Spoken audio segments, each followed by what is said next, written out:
رحیم ما جنگل رویم، امروز با هم کار کنیم. ها کریم، ما دو دوستیم، همیشه یکدیگر را مدد کنیم. کریم جنگل چقدر زیباند. ها رحیم، خداونده نعمتان زیادند.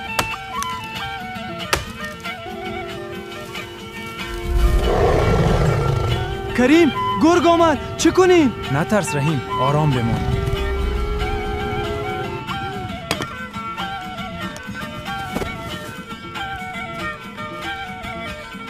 کریم ببخش، من ترسیدن و بالا بودم.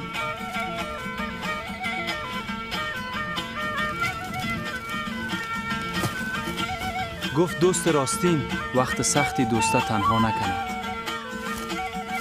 کریم من اشتباه کرد، دیگر تو تنها نکند. دوستی یعنی وفاداری و کنار یک دیگر ماندن.